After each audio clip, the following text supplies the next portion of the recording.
resources, and what you need to know. For up-to-the-minute info on distribution hubs, help, and volunteer opportunities in the Altadena area, please visit Neighborhood Servants or Pasadena Community Coalition on Instagram.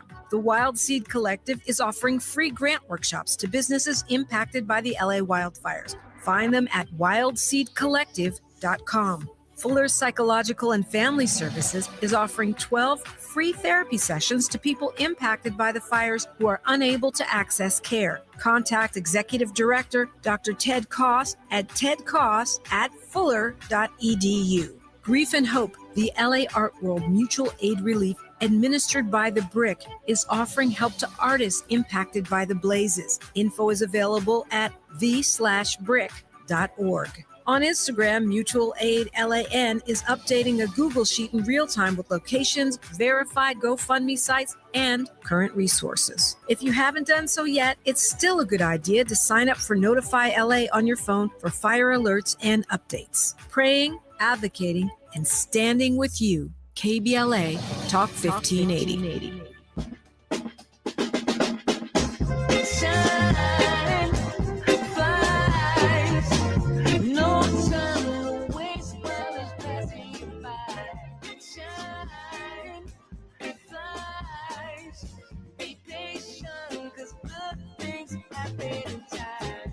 We gon' get it right.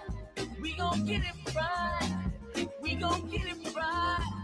We gon' get it right. Protests and anthems, yes, we chanting. A movement of people, it's like we dancing to the ministry of. It's the energy of, in memory of them that we love. The trinity of the people, the peace, the power, the truth. We speak the powers even louder. We can say it blacker, we can say it prouder. A woman vice president that went to Howard. Now we talk helping black businesses, and our differences is magnificent. Bringing light to the point where the prisons is. I was told good life is where forgiveness lives. The ascension is to leave what's left behind and feed the seeds with deeds that bless the mind, caress the mind, and question justify with you and God in time my best align.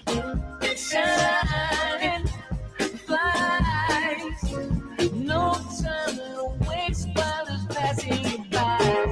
Shine, flies, be patient, 'cause good things happen in time, including rain if you're on the West Coast, and a little bit of snow. Well, actually a lot of snow here in Washington, D.C. if you're on the East Coast. You're listening to A More Perfect Union on KBLA Talk 1580. I'm your host and White House correspondent, Dr. Nii-Quartelai.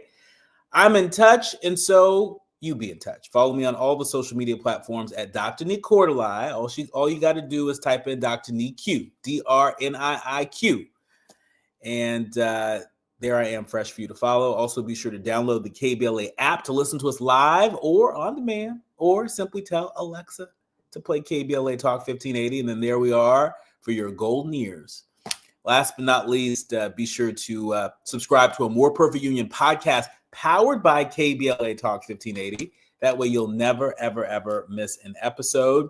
And, on this day in history, it's worth noting that Nelson Mandela, the revolutionary leader, the first Black president of South Africa, was released from prison after 27 years on today. This is the anniversary of that. A legendary leader that will live in our hearts and our consciousness forever. I remember being a little kid growing up in the San Francisco Bay Area when I believe it was the last stop on his world tour after he was freed. Nelson Mandela was in Oakland, California, and gave a rousing speech at the Oakland Coliseum. I was a little kid. My parents had taken me and my brothers to hear Nelson Mandela speak. And you can't have that kind of experience and not have it change you in some way, shape, or form. And so I am very grateful that I had a chance to bear witness to a great leader that we remember on today. Now it's time for your national news roundup. It's time for the good, bad, and ugly headlines of the day. You decide. NBC News is reporting that about what's at stake for consumers as Trump officials are targeting the Consumer Financial Protection Bureau. That's right. The Trump administration's efforts to dismantle the Consumer Financial Protection Bureau risk leaving Americans nearly $18 trillion in consumer debt with less supervision or regulation. One CFPB staffer said just yesterday that every meeting and work item on their calendar, including reviewing investigative actions, have been deleted. And as of Monday evening, the CFPB's homepage said 404 page not found, though other parts of the site appeared to be working. That's not good to hear. You know what else is not good to hear? The misuse of any funds, particularly funds for our kids. The LA Times reporting that LAUSD misused millions in taxpayer-approved money meant for arts education. At least that's what this suit alleged. Los Angeles Unified officials repeatedly violated Proposition 28, a state law requiring the hiring of arts teachers, misusing millions in state funds and denying promised art instruction to students across the school system. This according to allegations in a lawsuit filed just this past Monday. The LA Superior Court suit was brought by former LA school superintendent Austin Butner, who's a plaintiff, along with 8 students represented by their guardians. Their school district's labor union on Monday announced their endorsement of the litigation. We look to have former Superintendent Austin Butner on this show sometime soon. But in foreign affairs, NBC reporting that after a meeting with Trump, Jordan's King Abdullah II reiterates steadfast opposition to moving Palestinians out of Gaza. Jordan's King Abdullah II said that he reiterated during a meeting with the president today that his country and the region's steadfast opposition to the president's plan to resettle millions of Palestinians out of Gaza. Earlier in the day, Abdullah told President Trump that he could take in 2,000 Palestinian children from Gaza who are very sick or who have cancer, but the king later confirmed his longstanding position against displacing millions of Palestinians from their home, as Trump has suggested. When we come forward, we are going to be welcoming former Stockton Mayor Michael Tubbs and former Compton Mayor Asia Brown. They're launching this new long-term initiative aimed at helping Altadena's Black families recover from the LA wildfires. You don't want to miss this. More with former Mayor Asia Brown of Compton and Michael Tubbs of Stockton when we come forward. You are listening to and streaming A More Perfect Union on KBLA Talk 1580. 80. We've got a lot to talk about. Wow, it's you, the Capital One Bank guy. That's what they call me. Mind if I get a selfie? Yeah, sure thing. Say no fees or minimums on your Capital One checking account. Wow, that's a keeper. So, where are you heading? I'm off to spread the good news that Capital One helps people keep more money in their wallet with no overdraft fees. Oh, you're the best Capital One Bank guy. Hey, mind if I get a selfie? Sure. Say, Capital One, what's in your wallet? Terms apply. See CapitalOne.com/bank for details. Capital One NA, member FDIC. Sometimes we lose, sometimes we win. Sometimes we try to fit it all in. Sometimes we don't know what's in store. Sometimes we find what we're looking for. Sometimes we're rolling easy and free. Sometimes 1 and 1 makes 3. So much to love along this ride. That's why Nationwide is on your side. Nationwide Mutual Insurance Company and Affiliates, Columbus, Ohio. Hear that? That's the sound of your life. Perfectly imperfect. Beating in rhythm to the world you've created. But every time you drive after drinking, music gets drowned out. Your life sounds pretty great. Don't let a buzz ruin it. Buzz driving is drunk driving. Don't drive buzzed. A message from NHTSA and the Ad Council. Hit me! National News, The Consequence. Informed opinion, and analysis beyond the headlines. You're listening to A More Perfect Union on KBLA Talk 1580.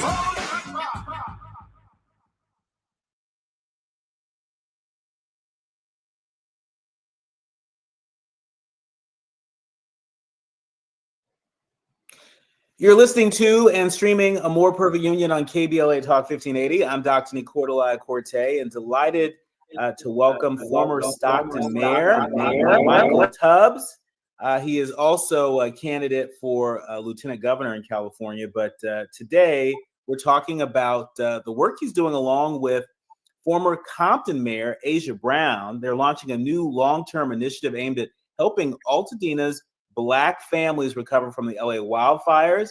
And they're setting a model. They're setting a model for what disaster relief funds can look like in years to come. Welcome to the show, Mayor Tubbs. Thanks so much for having me.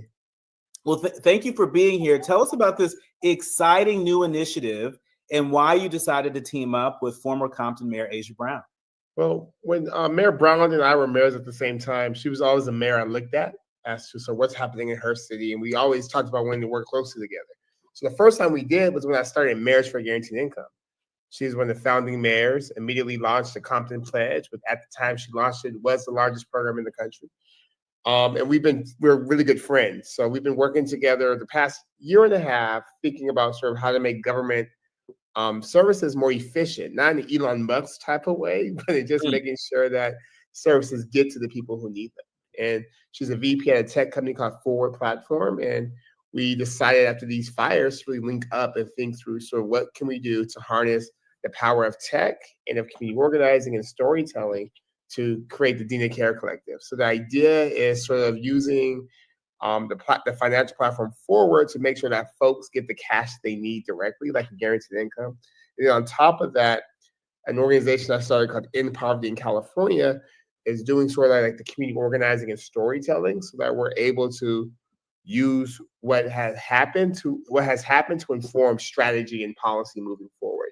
So it's a great collaboration. We have extended the model to work now with Forward Platform and BET and NAACP for their Pasadena preservation efforts. So we're really ensuring that folks remember that there's many communities that are impacted by these horrific fires, including the community of Altadena. And Altadena has a very particular history in our state and national history, because it was that place with the highest rates of Black homeownership, that there's generational wealth for people of color that has been lost, particularly in Altadena, and that we have to make sure we care about all the parts affected by the fires. And luckily for the Palisades, they have Mayor Karen Bass because they're part of the city.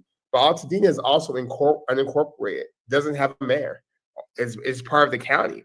So we thought it was important to make sure that we had some focus on the folks there as well. That's incredible. That's incredible. And, clearly a powerful demonstration of what's possible when folks come together. A lot of former mayors go on to do lots of different things. What's kept you and Mayor Brown finding ways to channel your time and your talent in the public service? I mean, you all haven't walked away from it. And I think this is an important message, because sometimes people out there think that unless your name is on the wall, unless you are an elected official, then the work that you do doesn't really matter. I think you all are proving that whether you're inside or outside of office, you all can still do right by the community. Yeah, no, I think as Ecclesiastes says, for everything there's a season, right? So I think there's a time to be in office, and then there's a time to be out of office. And then my time out of office, I found tremendous value in sort of working with people in office. So when I was in office, I could only focus on one guaranteed income pilot in Stockton. Since being out of office, Mayors for Guaranteed Income now has 160 members, 42 county officials, including one of our founding members, LA County Supervisor Holly Mitchell, over $300 million, over 10,000 people. And that's not as an elected official, but as a former elected official. So I've realized sort of, and you know this from your experience, government is a very particular ecosystem with a very particular language and a very particular way of getting things done. And sort of having that knowledge and arming that with community, or using it in pursuit of not political goals, but sort of community uplift goals, I find a lot of satisfaction for. So I've done that. Tried to be like you. I wrote a book a couple of years ago about my time in government. And have found sort of also in helping entrepreneurs, particularly minority entrepreneurs, navigate government procurement so that they're able to get build wealth like other folks have been able to build wealth in this country. So no, I think being elected official is important, but especially given the state of our world today and the state of our country in particular, no one can afford to sit on the sidelines, least of all folks who have been in government. Like, we need all hands on deck to fight and make sure that we still have a country, and if not just a country worth living in over the next couple of years. You know, what's so cool about this new initiative that you're working on with former Compton Mayor Asia Brown, the Dena Care Collective, is that you're giving immediate financial assistance to folks in need. You're also ensuring that anyone using the Dena Care Collective has access to ongoing critical information about access to money, especially 3 months from now, 6 months from now, 12 months from now. And, you know, as I learned about this initiative, I right away thought about your initiative around, you know, mayors, you know, for guaranteed income. Talk to us a little bit about how foundational your work with mayors for guaranteed income has been in terms of being able to launch this thing. I'm sure there are lessons that you learned founding Mayors for Guaranteed Income that has enabled you to move a little quicker with the Dena Care Collective.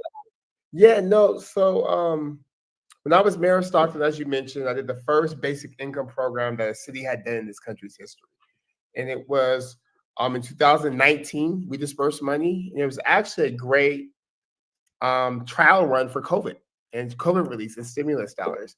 So from that experience, worked with Asia, she set up the Compton Pledge. When she left being mayor, she was excited about sort of thinking about the technology infrastructure needed to make good policy like guaranteed income work.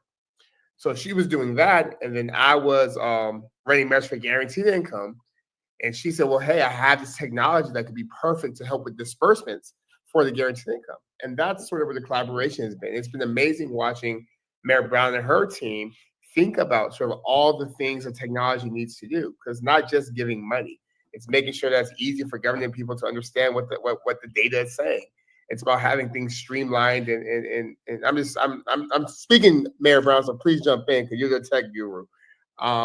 So I think the guaranteed income stuff was actually foundational for this initiative because we saw sort of the power of cash, and Mayor Brown and her team have learned how to get cash to people efficiently, transparently, quickly, but also using the data to inform all the other things that need to happen in addition to cash. And speaking of the former Compton mayor, we're now joined with former Mayor Asia Brown, who is the other half of this really incredible initiative. It's called the Dena Care Collective. She's joined forces with former Stockton Mayor Michael Tubbs, and they are laser focused on making sure that the people of Altadena are not forgotten. Months from now, when the headlines fade, as they inevitably do, and the cameras go away, right now they're laying the foundation to continue to provide necessary assistance to folks. Mayor Brown, I mean, talk to us about what inspired you to channel your talents into this initiative. There are lots of things that I'm sure you're asked to do as a former mayor, particularly of Compton. But why did you choose to show for the people of Altadena, so far away from Compton, in this particular way?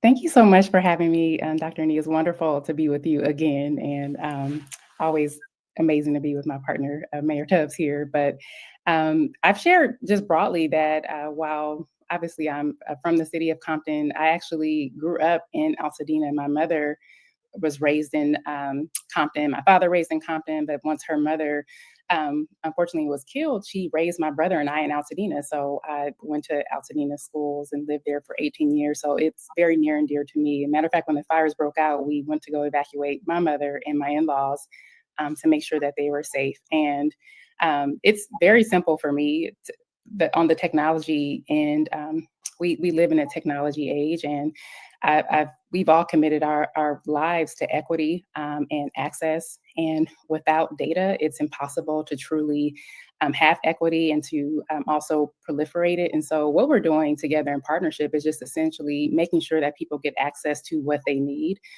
In a disaster, people are physically dispersed. And so technology is a gap filler to make sure that people can access the information, the resources, the support, the funding that they most critically need. And that's what we're committed to do in the marketplace. it's very much an outspurt of the work that Mayor Tubbs and I really started together in the guaranteed income space. But there's more robust technology, there's powerful data insights, and there's just a proliferation of expansion of capabilities to not just get immediate aid, but also to provide case management throughout the time of recovery. Well, one of the things that I love to say is no data, no justice. Absolutely. Data is absolutely critical, and I will continue to say that on and off air because, I believe that if we're not seeing in the data, then it is hard for us to see justice. And what I love about this Dena Care Collective initiative that you all have joined forces to create is that you're going to be collecting data throughout to ensure that all of this remains equitable and reaching the people who need it the most. Talk to us about your decision to make that commitment to equity at a time where we see so many folks in philanthropy and around philanthropy that are backsliding on commitments to all things diversity, equity, and inclusion. Mayor Brown? Absolutely essential to really have progress in our nation to really address those that are most vulnerable. We're honored to do this work with End Poverty in California, which is an institution that Mayor Tubbs founded, but they're committed to using evidence and policy to dismantle the systemic confines of poverty and income inequality in the nation. And so this work is a policy piece. We're gathering key data insights so that we can make the case that, number one, this investment is having the greatest impact, but also to gather key insights on how to further have the greatest impact and dismantle the barriers that people have to recovery.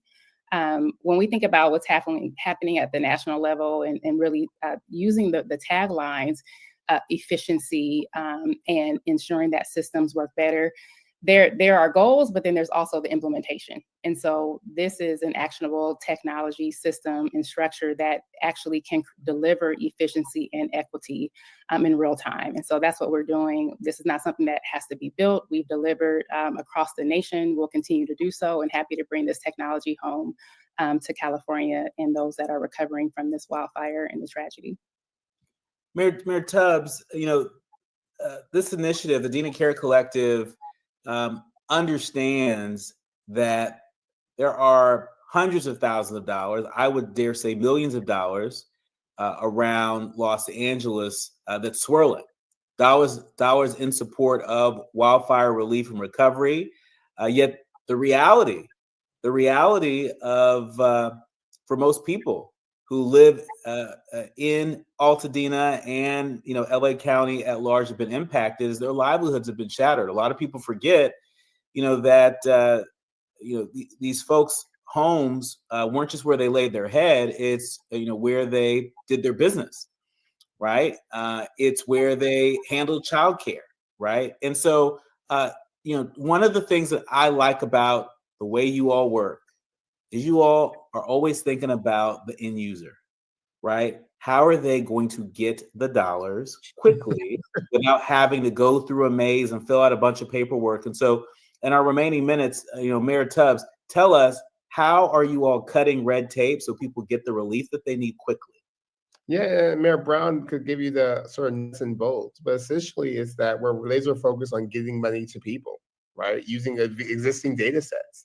Like taking what already exists and putting it together so we have an idea of who folks are and what they need, and that we're able to sort of verify and like we could do all the hard work. So they don't have to spend hours doing paperwork because again, money is cash is the currency of urgency, and folks don't have a lot of time. You're trying to figure out how to do with your house. You're trying to figure out work. You're trying to figure out transportation. You're trying to figure out childcare. You're trying to replace lost documents. You don't have time to spend weeks and days filling out forms to get what you need.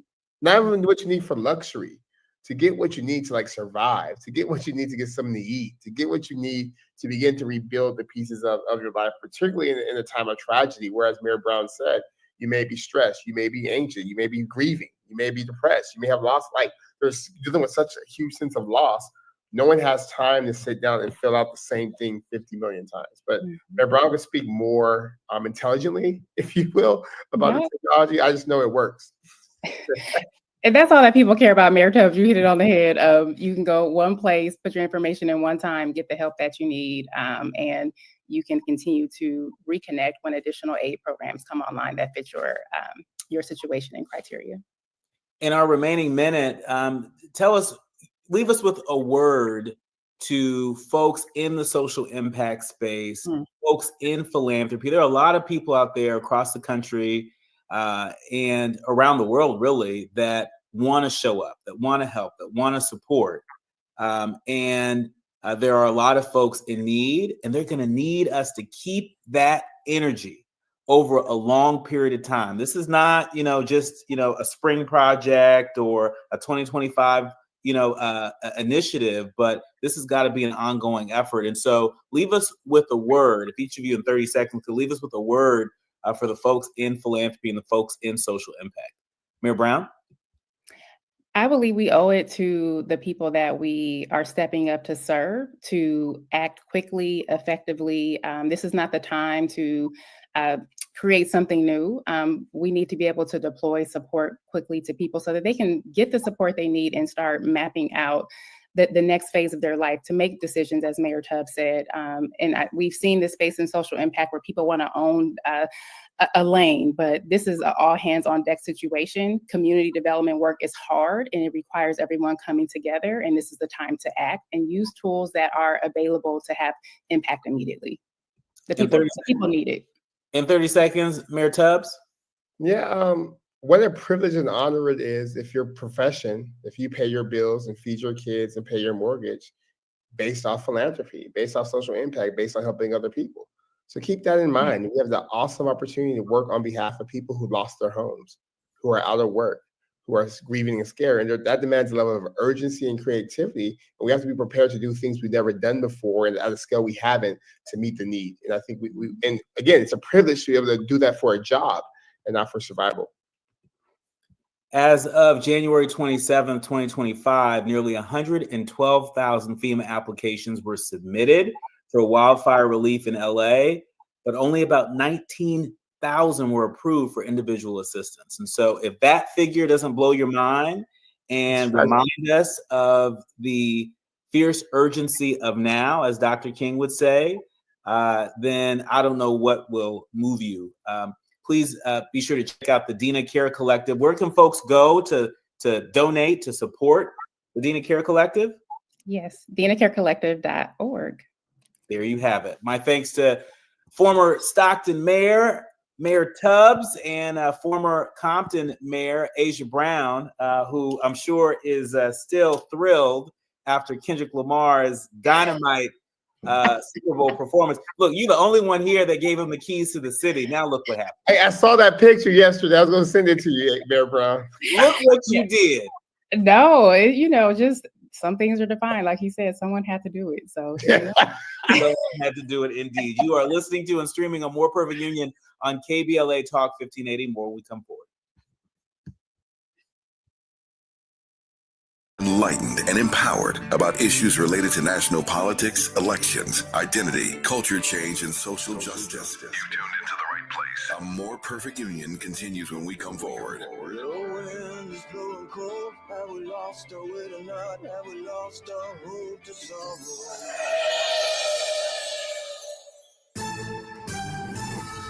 I'm Amber Payton with 4 Things You Should Know with BIN News. Black House Minority Leader Hakeem Jeffries is rallying with federal workers against President Trump's push to reshape or close agencies. Speaking at a D.C. protest, he called the moves unacceptable and vowed to fight President Trump's executive orders. Properties in the Eaton Fire burn zone are selling fast, with vacant lots going for cash offers. Altadena, known for its Black homeowners, fears losing its heritage to developers, but many who lost everything are weighing their options.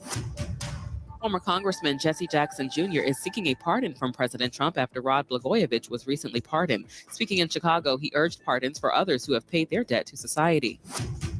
And Kendrick Lamar's Big Game halftime show is now the most watched ever, drawing 133.5 million viewers, breaking Michael Jackson's 1993 record. The show featured SZA, Samuel L. Jackson, and Serena Williams. I'm Amber Payton on the Black Information Network, your home for Black News First. Downtown LA, it's a crash on the 101 southbound before the 110. It's out of lanes to the right shoulder. Delays out of Hollywood getting away from Gower. Also, let's head out to Riverside. A wreck on the 91 westbound before Central, taking out the second lane from the left. And that drive is going to be pretty tough, getting away from almost Van Buren. So watch out. The eastbound side of the 91 slowing out of Anaheim, leaving the 5. You're on the brakes ahead all the way to Green River in Corona and Pasadena. 210 eastbound, delays from Lincoln. You're on the brakes in stretches to Citrus. New year, fresh start. Why not with better water? LifeSource Water gives you clean, filtered water from every tap with no salt and no frequent maintenance. Call 800-WATER-99 or visit lifesourcewater.com today. Warranty limitations apply. This is the KBLA Sports Minute with Ray Richardson. The undefeated UCLA women's basketball team remains the number 1 team in the country in this week's Associated Press Top 25 poll. UCLA is 23-0. 11-0 in the Big Ten Conference. The top 4 after UCLA, Notre Dame, Texas, South Carolina, and LSU. USC moved up from 7 to 6. USC is 21-2, 11-1 in the Big Ten. The Trojans are at home Thursday night against UCLA. Before making his debut with the Lakers Monday night, Luka Doncic made a $500,000 donation to relief efforts for victims of the wildfires in LA County. For HBCU alumni in the LA area, circle this date on your calendar. Saturday, October 25th.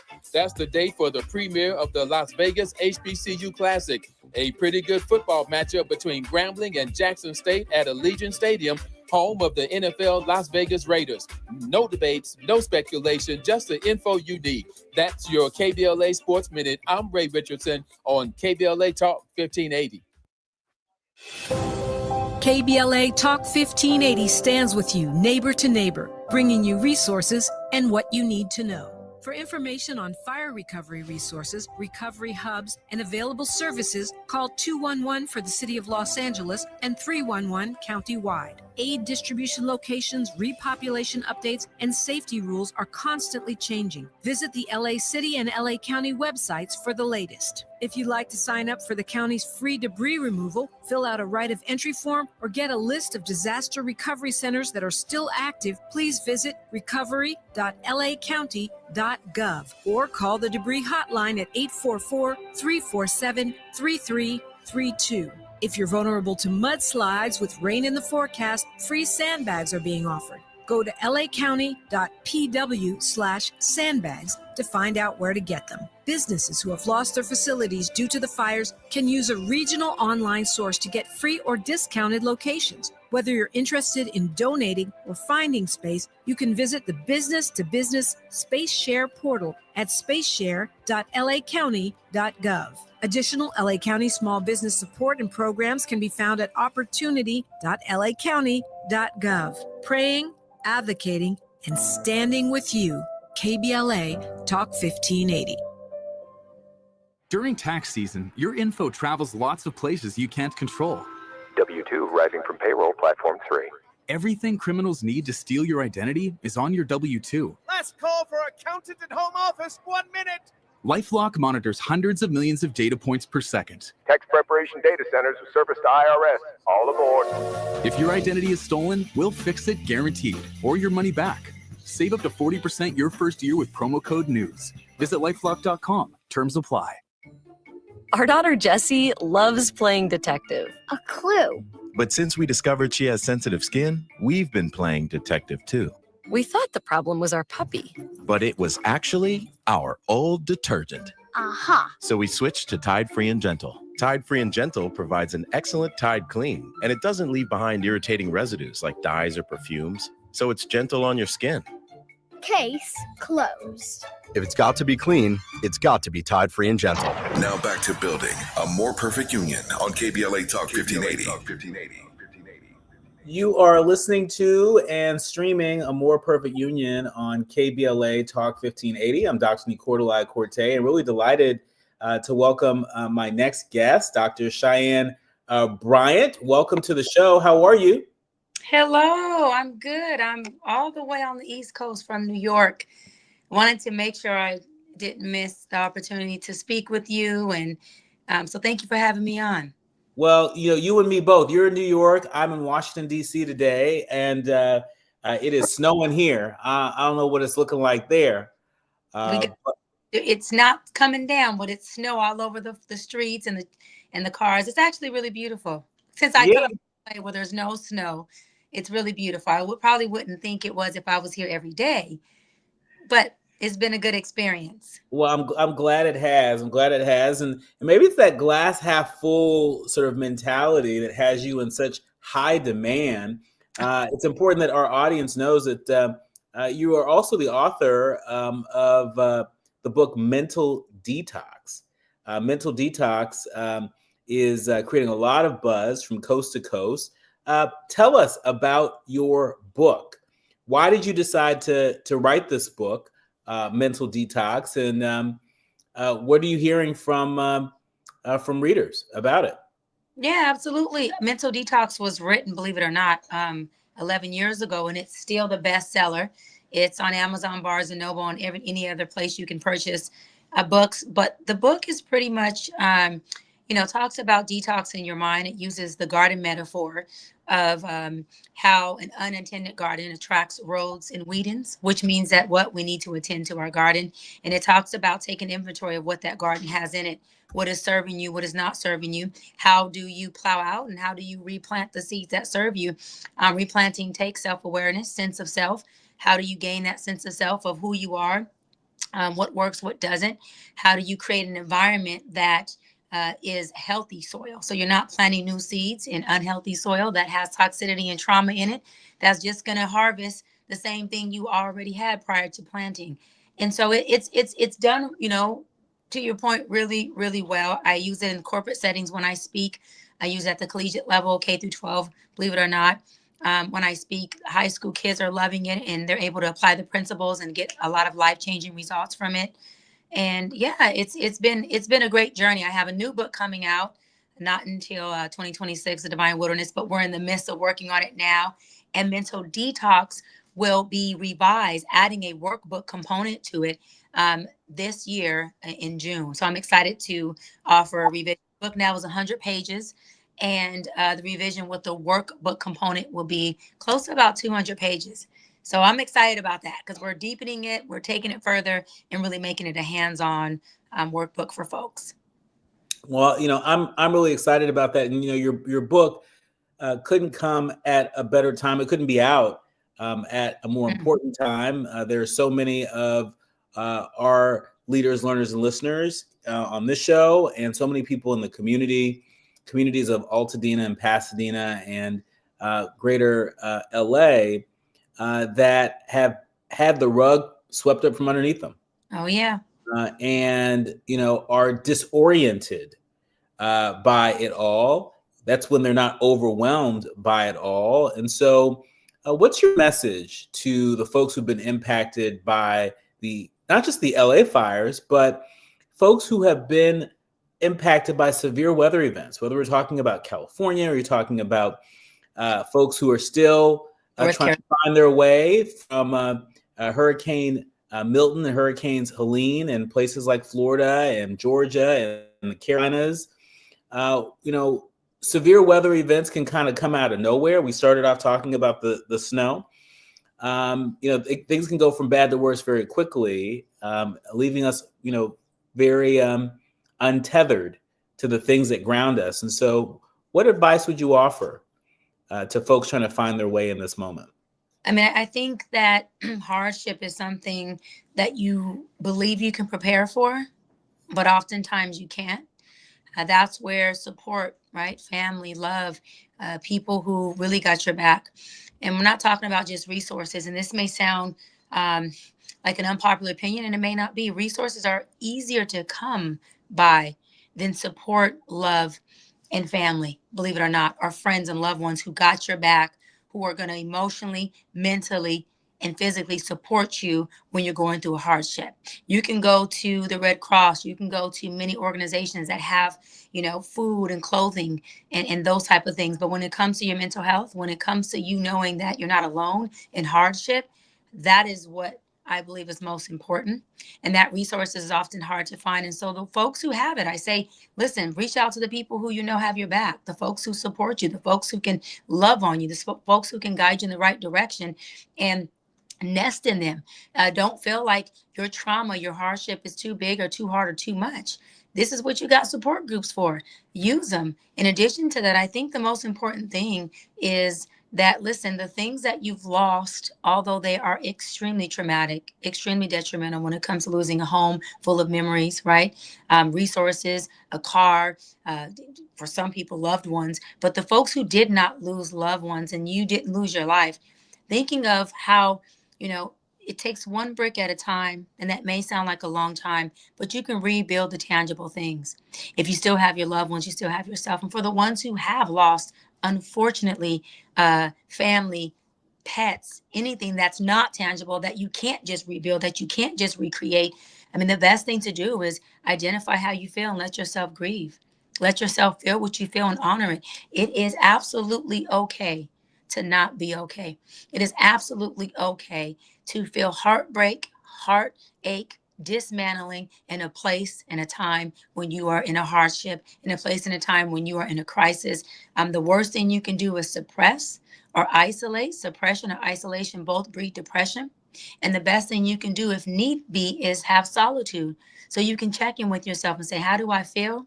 And most importantly, what do I need? And for some people who don't know what they need, but they just know how they feel, that's when you want to either check in with the professional, check in with the pastor, check in with friends, check in with the neighbor, check in with someone who is going through something similar that you are, that can have empathy and not just sympathy for what you're going through. It's really important to have people who get you and who feel you in your crisis. It's very, very important. It's very important, and I think it's also very important to operate in community. I know I've oftentimes said on this show, I've also said off air, that I think the other side of what we're facing, not just in terms of, the state of emergency we're in places like Los Angeles, but what we're facing in terms of political headwinds in our country, for those who carry a consciousness around racial justice and gender justice and diversity, equity, and inclusion. And so there's a lot of potentially sort of destabilizing forces out there. But, I think when we lock arms, right, when we check in and check on one another, I think that can make a world of difference. 100%. Absolutely. And I love that you brought up DEI because although as president of NAACP for the San Pedro Wilmington, which is in Los Angeles and Palos Verdes branch, so media has taught us that DEI, unlike affirmative action, was something that was really set out to benefit us. When I say us, I'm talking about the Black community. DEI has benefited more non-Black people than it has benefited Black folk. Why am I saying this? When we go to get a job, DEI isn't the reason why we usually get hired. We usually get hired because we are qualified. We usually get hired because we fit the position. Or the person just happens to know we are the best person for that job. DEI hiring benefits who first? White and women. White may not be a diversity, equity, inclusion, but women is.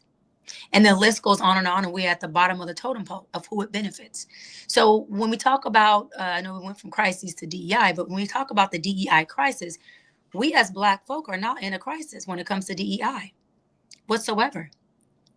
We are not the ones that will be losing jobs or not being hired. Black women are the most educated in the world, not the nation. Black men are, trailing far behind. But with the help of what you said, community, resources, and us focusing on the things that we can have work for us, that do work for us, not the things that were designed for media to create a narrative that says it works for us, but it does not, so that it diverts or it deflects our real focus onto something else that is not our fight, not our problem, and takes us away from what we can be collaborating to create, right, or develop. We need to make sure that we understand how important we are. We need to make sure that we understand the programs and the resources that do work for us, that even if they're not created by us, they are created for us. DEI is not one of them. And so I get really frustrated when media creates a narrative within our community to have us focus on something that was never designed to really focus on us. There's other things that are bigger than that. We have inner city issues that we need to address. We have education issues within Black men in our community, or Black boys, I should say, in our community that we need to address.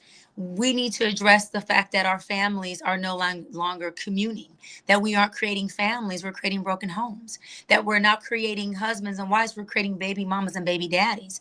That is what we need to look at. Why? Because although they want to preach and teach us that real estate is the way to wealth, no, family is the way to wealth. Family is the way that you build what? Generational wealth. You can't build wealth as an individual. You can't build generational wealth as one person with several broken homes. We have to get back to the things that take us to a place of creating something that's bigger than just us being an island of a community. And that issue is not DEI. Well, we certainly appreciate your perspective on this, a topic that right now has no end in sight. Yep. Yeah. There's so much more to talk about on that front, but that is our time. We want to thank you, Dr. Bryant, for joining us again. For folks that are looking for a great reference guide to help you on your journey of self-discovery in the midst of it all, you may want to check out Mental Detox by Dr. Cheyenne Bryant. And we thank you for your service to community, as president of one of the NAACP chapters. And you said the Wilmington Palos Verdes branch. We want to thank you for your service there. We know that NAACP has been doing some incredible work in collaboration with community organizers and community leaders in and around Altadena. That's not letting up anytime soon. And so, Dr. Bryant, you'll have to come back and update us. Yeah, and I want to say really quick, NAACP, the organization, we are fighting for DEI, okay? The Dr. Bryant opinion is separate from NAACP, but as a president, I do stand by my NAACP organization to continue a fight of whatever will work in the favor of our community. So I just want to say that I know that, they are fighting for that.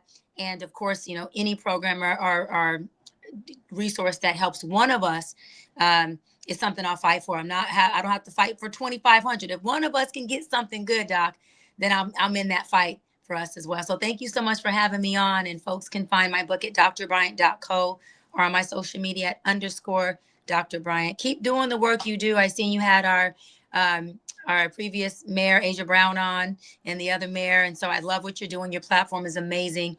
And we need more folks like yourself to be able to spread narratives that we need to hear. It gives people information that we don't always get. And it's coming from someone who looks like us, who's intelligent, educated like us. So I thank you for being you and for having your platform. Thank you, Doc. You're listening to and streaming a More Perfect Union on KBLA Talk 1580. The quiet part out loud when we come forward. Thank you. Thank you. This is a More Perfect Union on KBLA Talk 1580. We've got a lot to talk about. We asked seniors how to prevent Medicare scams. My best advice, if you get a phone call, do not talk to the person. These people are well-trained. Don't talk to them. They don't know me. They're just trying to scam me. Don't be fooled. Hang up. Just hang up. Never give out your Medicare number. They're going to get your number to put in a false claim. If I get a call from someone, I don't pick up the phone. And should I pick up the phone and they ask for information, then I hang up. How do you detect Medicare fraud? Just like I check my credit card statements, I check my Medicare statements monthly. Scammers can get a hold of your number, order medical devices through your account, and you're not even going to know about it if you don't look at your statement. Check your statement every month. If you get your statement and you see something that you know you did not have done, you report it. Call your senior Medicare Patrol. To report Medicare fraud, call the Senior Medicare Patrol at 855-613-7080. KBLA Talk 1580. We've got a lot to talk about.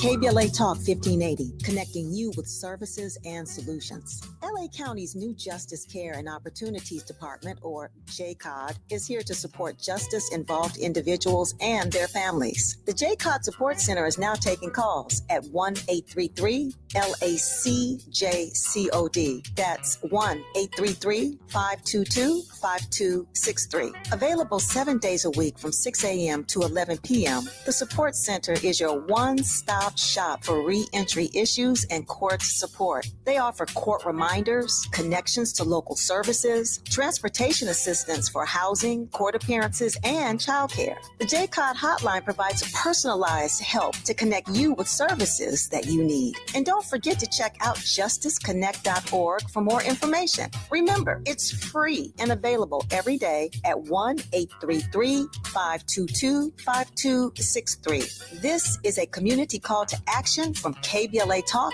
1580.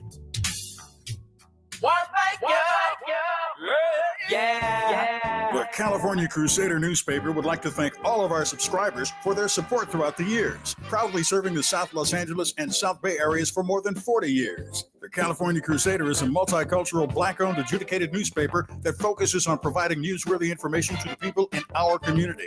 We're constantly looking for ways to assist businesses in our community to connect with our subscribers. We provide low-cost, effective ways to promote your business with our reasonable and affordable advertising rates. You can participate by suggesting, sharing, and submitting your stories on the California Crusader newspaper Community Share Facebook group page, or visit our website at cal-cruise-news.com. That's calcruisenews.com.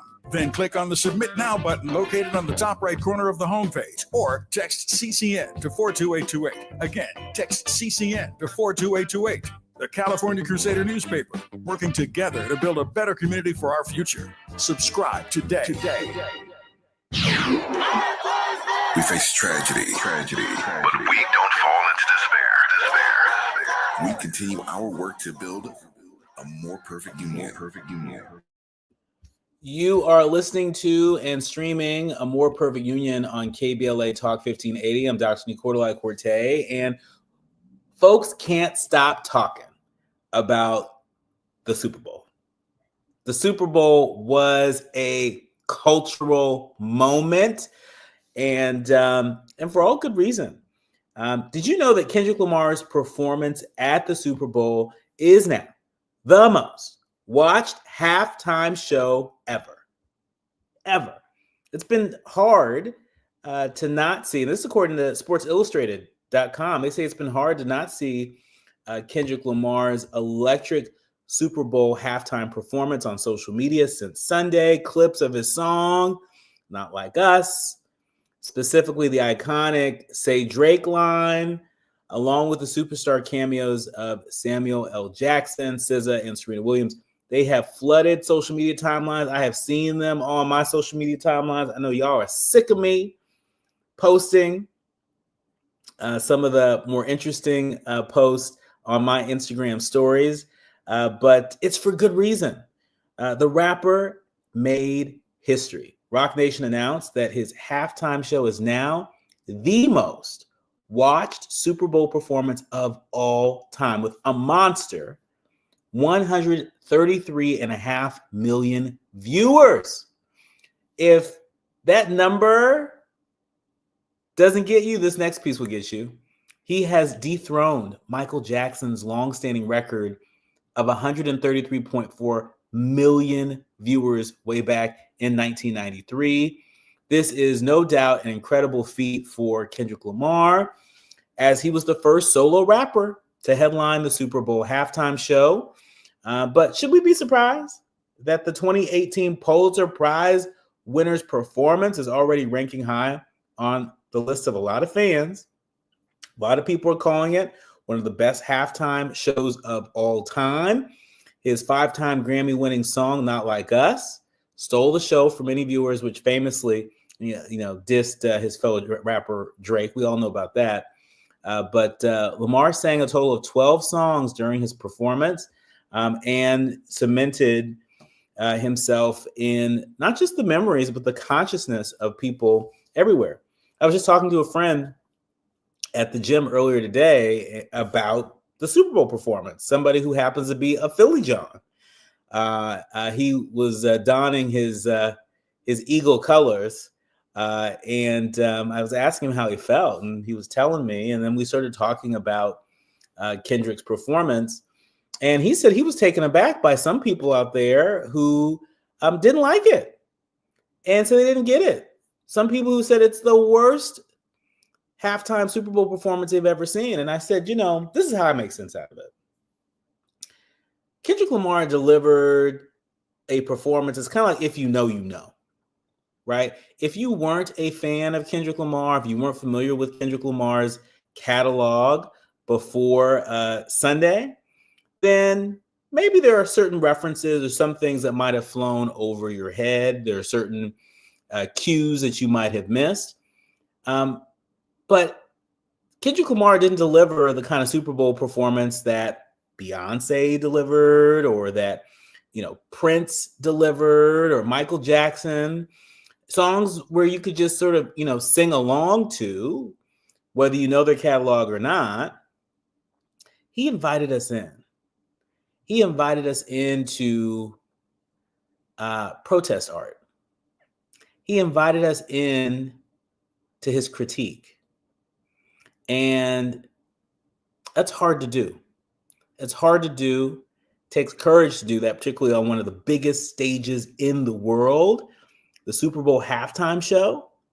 And there are lots of folks out there that have hot takes on all the symbolism and all the imagery and some of the artistic choices that he made, from having a Black Uncle Sam played by Samuel L. Jackson to Serena Williams' dance cameo, and so many other things in between. And so I'll leave it to the music critics out there like Torre, who delivered a really great critique of what we witnessed. But Kendrick Lamar did something that not a lot of artists do on stages like that. He invited us in. He invited us to examine the state of our union. And he invited us to do it through the lived experience, through the eyes of folks that oftentimes feel forgotten. So way before the MAGA movement was claiming to be the forgotten ones, there are a lot of folks that we know in places like Compton, California, that felt that way. Kendrick Lamar didn't just deliver a Super Bowl performance, he held up a mirror. The question is, will we have the courage to take a hard look at what we see? When we come forward, we're switching gears. If you are a fan of Dr. Maya Angelou, as I am, you have probably seen this actor and impersonator of Dr. Angelou's voice become a viral sensation on social media. When we come forward, Galen Williams is joining us live here on A More Perfect Union. More when we come forward, right here on KBLA Talk 1580.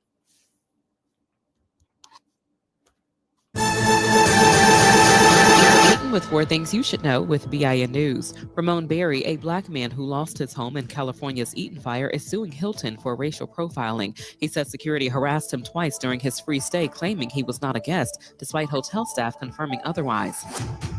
Chicago's Finance Committee has delayed a $1.25 million settlement for a Black man, Dexter Reed's family, amid opposition. Reed was killed by police in March of 2024.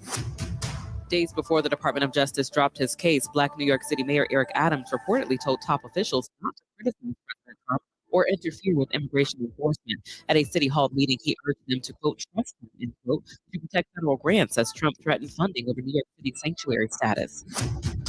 And the University of North Carolina, Asheville has dropped DEI course requirements after President Trump's executive order rolling back DEI initiatives. I'm Amber Payton on the Black Information Network, your home for Black News First. Norwalk from the 105 freeway all the way to the 10, and southbound delays leaving the 60 heading back to the 5.